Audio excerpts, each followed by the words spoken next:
ჩვენი მიკროფონი ჩაერთო. ეს ტელეკომპანია გურჯაანია. დროა გადმოხტოთ ჩვენ სათხზე და გვიყუროთ. გამარჯობა. მე ცოტნე ვარ. ეს კი ჩემი თანაწამყვანი ვიკაა.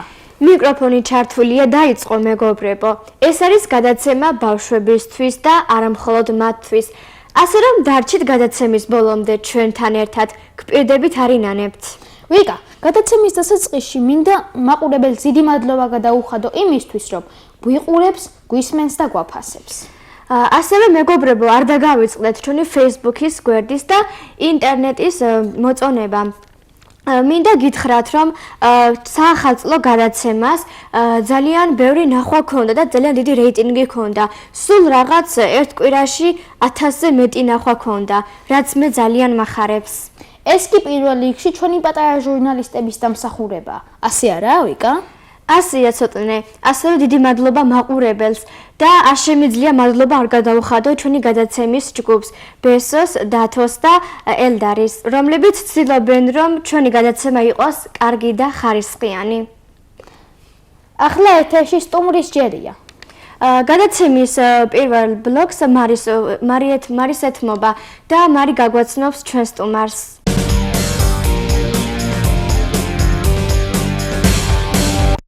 ტელეკომპანია გურჯაანის საახზე ახლა ვიზიტის დროა. მე მარიამი ვარ, გამარჯობა. დღეს ჩემი ვიზიტი შედგება გაზეთ სპექტრის ჟურნალისტთან მარინა პეტრიაშვილთან. მოგესალმებით. გმადლობთ, რომ ჩემთან ერთად ხართ. მოგესალმებით, მადლობელი ვარ მოწვევისთვის. პირველ რიგში გითხარით, როგორია თქვენი განწყობა, ხომ არ ყელავთ? ცოტა კი.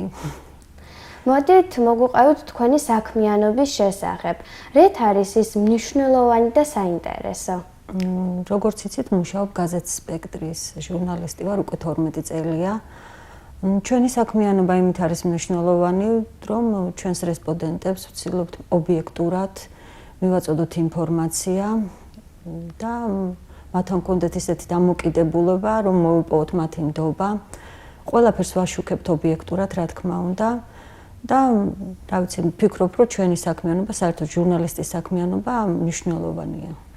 მოდით ახლა აგვიღწერეთ თქვენი ერთი დღე. მაგალითად, რომელ საათზე იღვიძებთ, საუზმობთ და ასე შემდეგ. დილით ადრე ვიღვიძებ 8 საათზე უკვე ფეხზე ვარ. შემდეგ ვემზადები, მოვდივარ სამსახურში. სამსახურში უკვე რედაქციაში ჩვენ რედაქტორთან ერთად გავივლით თემებს. შემდეგ უკვე ვიწყებთ ამ თემებზე მუშაობას. ასე იწყება ჩემი დღე და სავარაუდოდ საღამოთი მთავრდება. უკვე დაღლილები მივდივართ სახლში. სამსახურის გარდა კიდევ რისთვის იცლით? სამსახურის გარდა დრო აღარ ვრჩება უკვე. ჩვენი პროფესია ისეთია, რომ გვიანობამდის ვართ რედაქციაში, გვიანობამდის მუშაობთ, ამზადებთ მასალებს და ფაქტიურად თავისუფალი დრო აღარ ვრჩება. მოდით ახლა თქვენს ბავშვობაში გადავინაცვლოთ. რითი იყო თქვენთვის დასამახსოვრებელი ბავშვობა? რაც შეეხება ჩემს ბავშვობას, ძალიან ბედნიერი ბავშვობა მქონდა. რა ვიცი, როგორც ბავშვი, რო ვთქვა, რომ რამით ვიყავი გამორჩეული, ნამდვილად, რა ვიცი, ვერ ვიტყვი. ჩვეულებრივი ბავშვი ვიყავი, მყავდა მეგობრები, რომელთანაც დღესაც მაქვს ურთიერთობა. ყველაზე პატარა ვიყავი ოჯახში, ორი ძმა მყავდა, ამიტომ მანებევრებდნენ, მათ ამამებდნენ და რა ვიცი, მთლიანობაში ძალიან კარგი ბავშვობა მქონდა, ცუდს ვერაფერს ვერ გავიხსენებ. რაღაც თვისებებით არ გამოირჩეოდით და მაღალ ნიშნებზე სწავლა იყო თუ არა თქვენი მიზანი?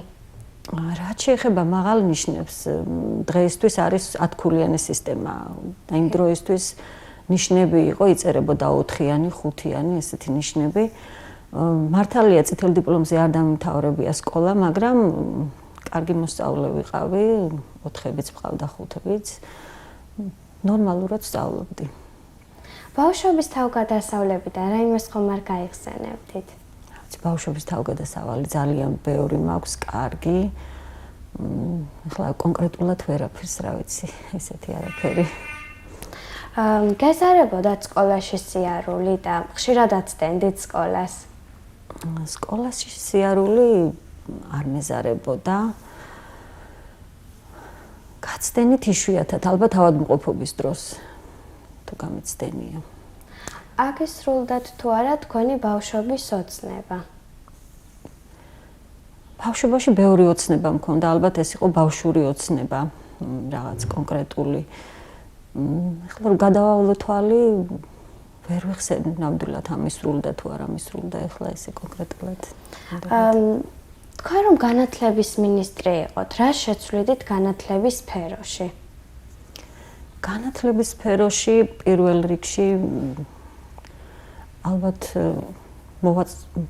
ვეცდებოდი, რომ უფრო მომეწესრიგებინა ინფრასტრუქტურა სკოლებში, უფრო უკეთესად, რომ ჩვენს ბავშვებს საშუალება ჰქონოდათ უფრო კარგ გარემო პირობებში სწავლის და ასევე შევცვლიდი რაღაცას პედაგოგებსა და მოსწავლეებს შორის ურთიერთობას, დავარეგულირებდი უფრო.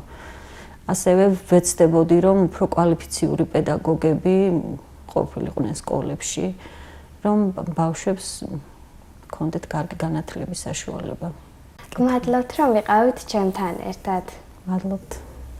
მე კი შეგახსენებთ, რომ ჩემი ვიზიტი შედგა გაზეთ სპექტრის ჟურნალისტთან მარინა პეტრიაშვილთან. მაყურებელს კი 2 კვირით დავემშვიდობები. ნახვამდის.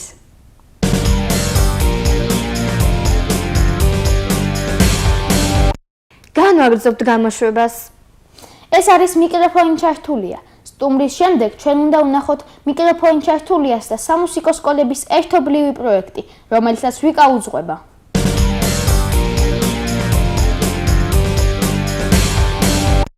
ეს არის სამუსიკო სკოლების გაერთიანებისა და მიკროფონი ჩართულიას ერთობლივი პროექტი. მე ვიკა ვარ და დღეს ჩვენი სტუმარი არის კაჭრეთის სამუსიკო სკოლის ფოლკლორის პედაგოგი ქალბატონი დალი ჯიქურაშვილი. მოგესალმებით ქალბატონო დალი, გმადლობთ რომ ჩემთან ერთად ხართ. მოგესალმებით. მადლობა მოწვევისთვის. პირველ რიგში გვიამბეთ თქვენი საქმიანობის შესახებ. რამდენად რთულია და რამდენად მნიშვნელოვანია თქვენთვის? გიამბობთ ჩემი საქმიანობის შესახებ. მე 2008 წლიდან უკვე მუშაობ კაჭრეთის სამუსიკო სკოლაში პედაგოგად. ვასწავლდი როგორც ფორტეპიანოს, ასევე ფოლკლორს ვასწავლი ამჟამად. რა თქმა უნდა, ძალიან რთულია ბავშვებთან მუშაობა და განსაკუთრებით ბიჭებთან მუშაობა. მე როგორც მუშაობ სკოლის გუნდთან, ასევე მუშაობ ბიჭებთან. მთლად უსაზყიდლოდ ბიჭებთან, რა თქმა უნდა, იმიტომ რომ მინდა რომ ავაღორძინო ჩვენი ფოლკლორი და არ მიეცეს დავიწყებას. როდის დაინტერესდით ფოლკლორით და რატომ? ფოლკლორით მე დაინტერესებული ვიყავი თავიდანვე, როდესაც ჩავაბარე მე მუსიკალურ სასწავლებელში, ჩემი ძირითადი სპეციალობის ხაზი იყო ფოლკლორისტიკა და ფოლკლორი. და რა თქმა უნდა, უფრო მეტ ყურადღებას ფოლკლორს უთმობთ. და სხვა სფერო არ გიზიდავდათ, მაგალითად ცეკვა. როგორ არა? ადრესადმე. კი, ცეკვაზე დავდიოდი, მაგრამ სანამ ჩავაბარებდი მე მუსიკალურ სასწავლებელში, იქამდე მქონდა მცდელობა სხვა სასწავლებლებიც მომესინჯა. პირველ წელს ვაბარებდი გპ-ში, მაგრამ ვთქვი რომ ეს ჩემი პროფესია არ არის და ამიტომ მე გადავწყვიტე რომ მზიარებოდი მუსიკას და მეზიარებინა ბავშვებიც. არის თუ არა პოპულარული ფოლკლორი მოსწავლეებში? არის, მაგრამ მაინც იმდენად ჯერ ვერ აგვიწყვეს ფეხი, ეს უფრო მშობლების დაინტერესება უნდა იყოს. პოპულარული არის რა მხრივ, იმ მხრივ, რომ უნდათ ეს თანამედროვე რაღაცა ფოლკლორი, მაგრამ არა, ის ჩვენი ძველი რაც არის და ის ძირძველი რაც არის, ეს უნდა ჩავდოთ ჩვენ ბავშვებში და ამით უნდა გავაღვივოთ ეს ფოლკლორი. რას აკეთებთ თქვენ ფოლკლორის პოპულარიზაციისთვის? ფოლკლორის პოპულარიზაციისთვის, რა თქმა უნდა, მე ყველა ბავშვს განურჩევლად ასაკისა, ყველას ვთავაზობ, რომ ეზიარონ ამ ფოლკლორს და ვაკეთებ იმას, რომ უსასყიდლოდ ვემსახურები მე ამ ბავშვებში, რომ დავნერგო ეს ჩვენი ფოლკლორი და ვაზიარო ისინი ფოლკლორს. როდის დაარსდა ანსამბლი და ვინ არიან მისი წევრები და რა აერთიანებთ მათ? ჩვენი ანსამბლი დაარსებულია 3 წელი. 3 წელია. არიან ბიჭები, სულ მყავს 7-8 წლის ბიჭები და არიან 10-12 წლის ბიჭები, ამაზე დიდები არ მყავს ანსამბლში. ხო და გაერთიანება ერთი სული და გული რო ფოლკლორი, რა თქმა უნდა და შევინარჩუნოთ ეს ჩვენი ფოლკლორი. და გოგონები რატომ არ არიან? გოგონები ყავს სკოლაში აკადემიურ გუნდში გაერთიანებული, მაგრამ მე უფრო ბიჭებთან ბიჭები მინდა რომ ეზიარნენ ამ ყველაფერს, ბიჭებში ჩავნერგო ეს ჩვენი ფოლკლორის ტრადიციები. გასულ წელს თქვენ გახდით ფესტივალის ლაურეატები. მე მაინტერესებს ასეთ მცირე დროში როგორ მოახერხეთ ასეთ წარმატებისთვის მიგეღწიათ და კიდე გაქვთ თუ არა რაიმე წარმატება?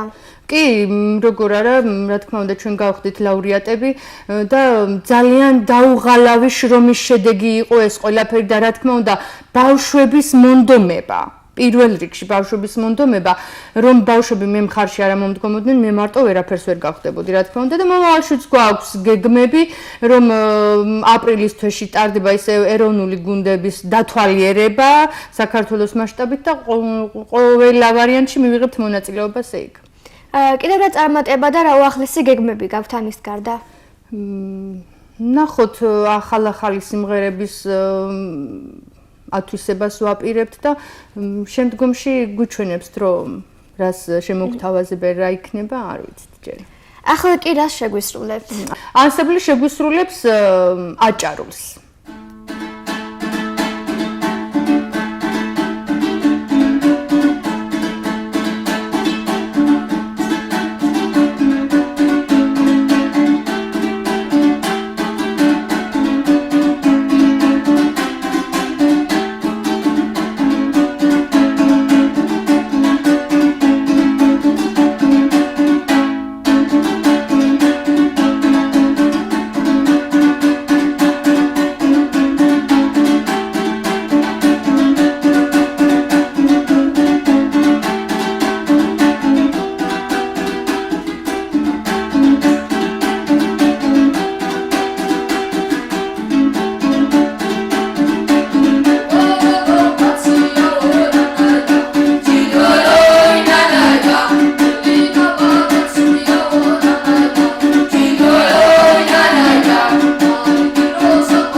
დიდი მადლობა, ძალიან მომეწონა ანსამბლის შესრულება და გმადლობთ იმისთვის, რომ ეყავით ჩემი სტუმარი. დიდი მადლობა. მე კი მაყურებელს დავემშვიდობები. ნახვამდის.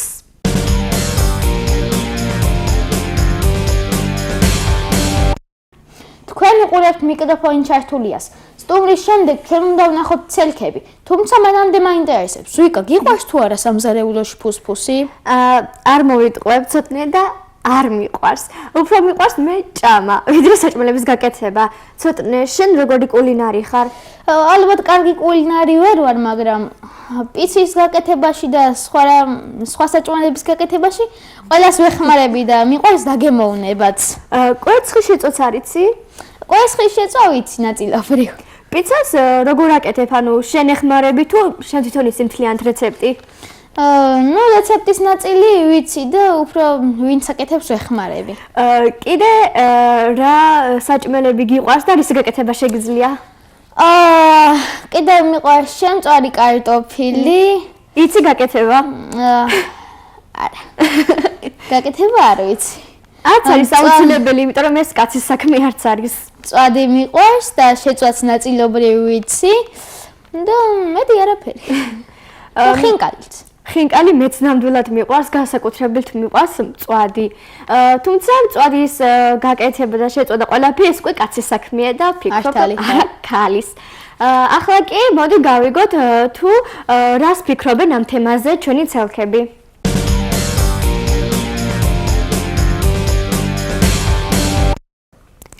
ეს არის ცელქები მარისთან ერთად. დღეს მე შევეცდები გავარკვიო თუ როგორი დიასახლისები ვართ ჩვენ ცელქები. მოგესალმებიან უკი, როგორ ხარ? როგორი დიასახლისი ხარ? მომიყევი. მოგესალმები მარი, შენ როგორ ხარ?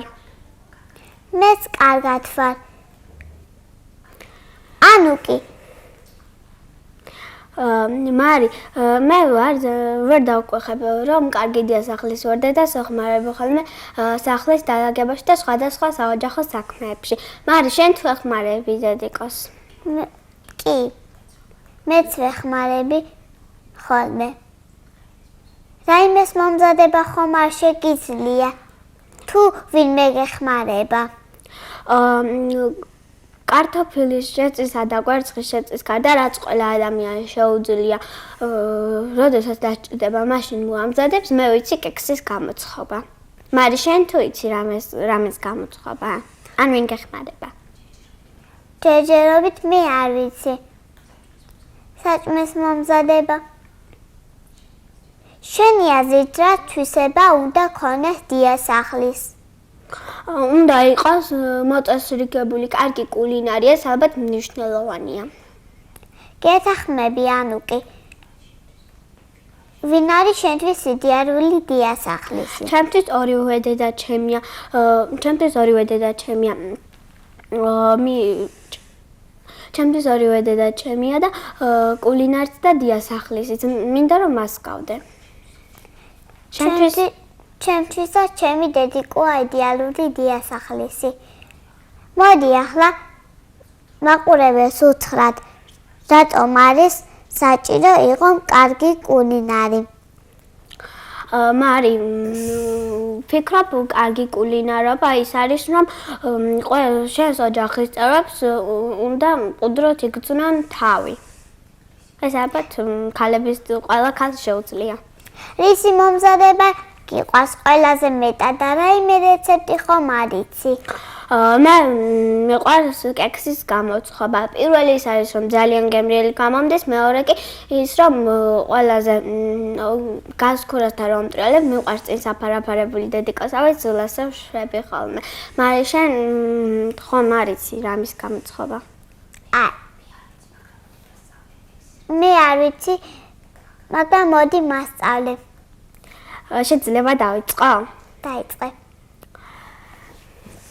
შაქარსა და კვერცხს შაქრისგან და კვერცხისგან გავაკეთებთ გოგლი მოგლს. შემდეგ დავუმატებთ მაწონს, კარაქს, ფქვილს და სოდას და გამოვაცხობთ. მარი, გონი გაიგე ხო? კი. შენს რეცეპტს აუცილებლად გამოვიყენებ. ცელქები 2 კვირით გემში იდობებით. ნახვამდის!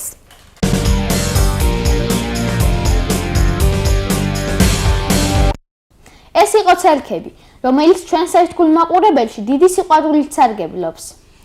ახლა კი ჩვენ მარის არ ვემშვიდობებით და მას მე გადავცემ მიკროფონს, რომელიც ერთ ძალიან საინტერესო მსახიობს გაგვაცნობს.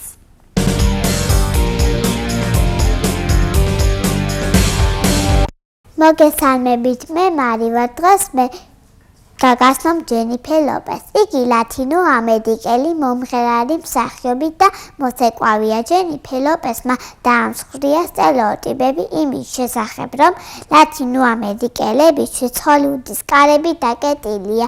ჯენიფერ ლოპესი ჩვენი დროის ლეგენდაა. იგი მონაწილეობს ფილმებში, გამოცემული აქვს უამრავი ალბომი, მის ტანსაცმელს უნამოს, აქვს ასევე რესტონების. იგი ქველმოქმედია. ჯენიფერ ლოპესი 1969 წელს დაიბადა. 5 წლის იყო, რომ სიმღერის და ცეკვის გაკვეთილებზე დადიოდა.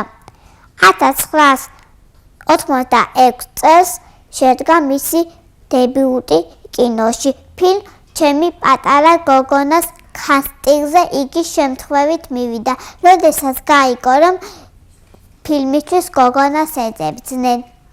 მას სურვილი ჰქონდა, რომ კინოვარსკვლავი გამხდარიყო და ეს ოცნებაც ახვდა. მე დღეს ამის დაგემშვიდობებით. ნახვამდის.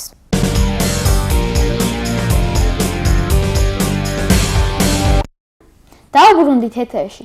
ეს მიკროფონი ჩართულია. ჩვენს წინა გადაცემაში ვალერიმ და მარიამმა საინტერესო თემები მოგვაწოდეს ადამიანის სხეულთან დაკავშირებით.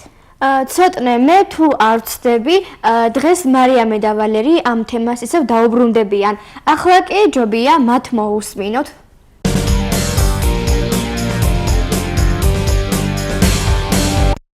გამარჯობა მეგობრებო, მე და მარიამი მოგიყვებით ყველაზე საინტერესო ამბებს. ეთერშია საინტერესო ამბები. გამარჯობა. დღეს განვაგრძობთ იმ თემაზე საუბარს, რომელიც წინა გადაცემაში დავიწყეთ. ეს მართლაც საინტერესო იყო ჩვენი მაყურებლისათვის. ასე არ არის, მარიამ? ვალერი, დიახ, ეს მართლაც ასია. მაგალითად, ცხიმისა და კუნთის ყოველ კილომეტრზე ორგანიზმი ქმნის 10 კილომეტრ ახალ სისხლძარღვს. ვალერი, ალბათ გაგეცინება, როცა გაიგებ, რომ ადამიანის დნმ 50%-ით ბანანის დნმ-ს ემთხვევა. ჩვენი თითები იმაზე მეტად მგრძნობი არიან, რომ მთელი პლანეტის სიდიდის ყოფილიყო, მაინც შეეგრძნობდა განსხვავებას სახლსა და ავტომობილს შორის. თვალის ბროლი რომ არა, ჩვენ შევძლებდით ულტრაიისფერი გამოსხივების დანახვას. ზოგიერთ ადამიანს, რომელსაც თვალის ბროლის ოპერაცია გაუკეთებია, ისინი ხედავენ ულტრაიისფერ გამოსხივებას. ჩვენი თმის საფარი ჩინპინზე თუ შევედრებოდით, მაგრამ მათი უმეტესობა იმდენად პატარა და თხელია, რომ შეუიარაღებელი თვალით შეუმჩნეველია. ყველა ჩვენგანს აქვს ტიტანური ძალა, რომელიც ჰერკულესის ძალას შეიძლება გაუტოლდეს, მაგრამ ჩვენი კუნთები იმაზე მეტად ძლიერია, ვიდრე ჩვენი გვგონია. ჩვენი ორგანიზმი სპეციალურად უდევს ზღვარს, რათა არ დაგვიზიანოს სისხლძარღვები და კუნთები ამ ზღვარის ადრენალინმა. ამ ადრენალინის ზემოქმედებით ადამიანმა ავტომობილი საწიოს ჰაერში. ადამიანის თვალი კი იმდენად მგრძნობიარია, რომ დედამიწა ბრტყელი რომ ყოფილიყო, ღამე მანათობელი სანთლის შუქს 30 კილომეტრის დაშორებით შევამჩნევდით. ადამიანის ძვლები კი იმდენად მაგარია, როგორც გრანიტი. ასანთის ზომის პატარა მონატერს შეუძლია გაუძლოს 9 ტონა მასას.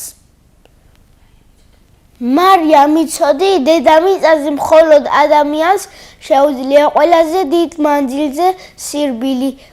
ამაში ყველაზე სწრაფ ცხოველსაც კი შევეჯიბრებით. იცოდი, მარიამ, რომ ჩვენ რამოდენიმე 100 წლის წინ ჩვენს წინაპარს იმდენი ხანი უდევნია ცხოველისათვის, სანამ ცხოველი დაღლილობისაგან არ მომკვდარა.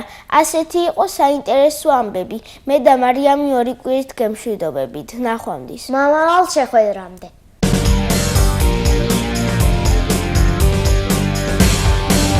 ეს არის მიკროფონი ჩართულია.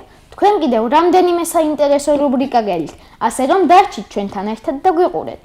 ახლა კი ფერადი ამბები ნინოსთან და ალექსანდრესთან ერთად. ფერად ამბებს კი დაასრულებს სპორტის სიახლეები გიორგისთან ერთად.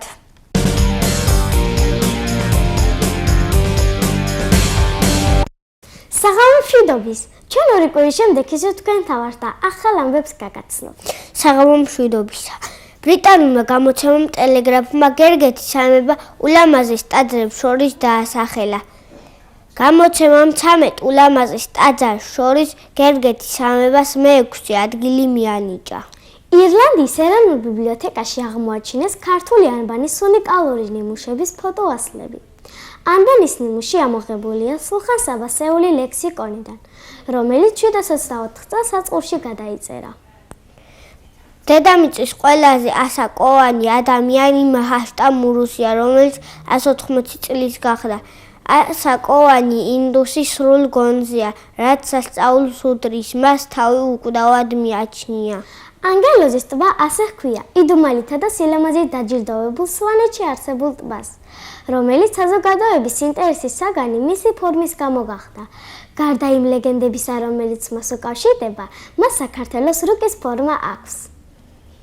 ინგლისში დაიბადა წაბლისფერი კვიცი, რომელსაც ფაფართან თეთრი ფერის სილუეტი აქვს მოხატული. კვიცს ისეთი შესახედაობა აქვს, თითქოს ერთ ცხენში ორი ცხენია გაერთიანებული. ასეთი განსაკუთრებული შესახედაობის გამო მას დავინჩი დაარქვეს. ლიბანელმა თინეიჯერებმა გამოიგონეს გონიერი ჩემოდანი, რომელიც არასოდეს დაიკარგება და ის თავად მიჰყვება პატრონს უკან. ასე რომ ფლობას მისი ხელით ტარება არ მოუწევს. ჩემოდანს აქვს დამატების სენსორული პროგრამა. ფლობას კი უკეთია ფეხის ბრასლეტი, რომლის საშუალებითაც მოსიარულე ჩემოდანი პატრონს გრძნობს. აი, ასეთი იყო ახალი ამბები დღეს. ჩვენ ორი კვირის გამშვიდობებით. ნახვამდის. ნახვამდის.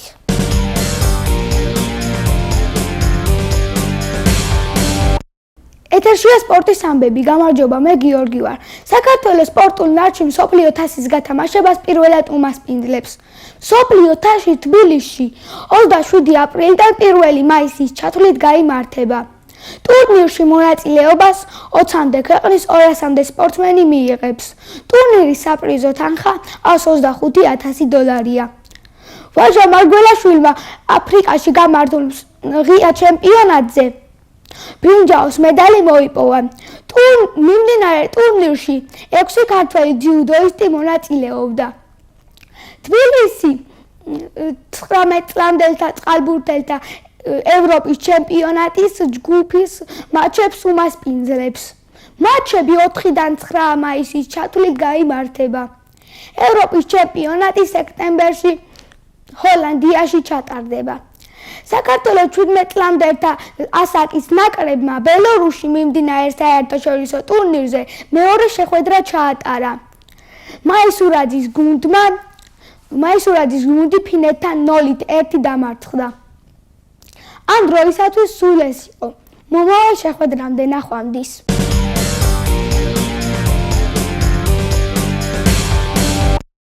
ახლა კი მინდა ერთი ძალიან სასიხარულო ამბავი გავუწყოთ.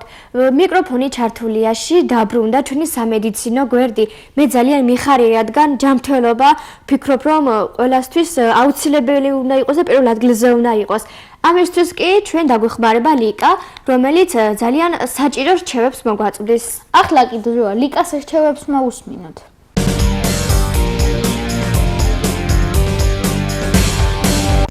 მოგესალმებით ძვირფასო ტელემაყურებლებო. მე ლიკა. ჩვენი რუბრიკა ჯანმრთელობას ეხება, რადგან ჯანმრთელობის გარეშე ყველაფერი არაფერია. მე კვლავ დაგიბრუნდით ეთერში და ახლა ვისაუბრებ გაცივებაზე. ახლა ზამთარია და გაცივება არავის გვიყვეს. თოვლი და სიცივე ხომ ზამთარს თან ახლავს. ისე გვიტაცებთ თოვლში თამაში და ისე გვიხარია თოვლის მოსვლა, რომ ვერც კი ვგრძნობთ როგორ ვცივდებით. ანდა შეიძლება ხალხ მრავალ ადგილებში, მაღაზიაში ან სკოლაში ვირუს მატარებელმა ადამიანმა თქვენ ვირუსი გადმოგდოთ და იწყება ადამიანის ავადობა. გაცივების და ვირუსით დაინფიცირების პირველი ნიშნებია მოთენთილობა, ძვლებისა და სახსრების ტკივილი, ყელის ტკივილი, ცხვირიდან გამონადენი თავის ტკივილი. გაუარესების შემთხვევაში მაღალი ტემპერატურა, ხველება, და სუნთქვის გაცნობა. ამ დროს ექიმი აუცილებელია. ზოგიერთი მშობელი თავისი ფანტაზიით უნიშნავს წამალს თავის შვილს. ეს კი დაუშვებელია. აუცილებელია ექიმმა გასინჯოს თქვენი შვილი, რადგან ვირუსი არ გართულდეს და ცუდი შედეგი არ გამოიღოს. სწორი კურნალობის დაწყებიდან 2-3 დღეში ჩივილები იკლებს. ყელის ტკივილი ქრება. თავის ტკივილი აღარ არის. ცხვირიდან გამონადენი აღარ არის. და თქვენი ბავშვი განკურნებულად ითვლება.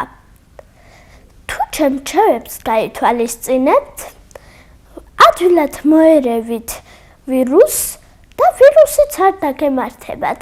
მომავალ შეხვედრამდე, ნახვამდის.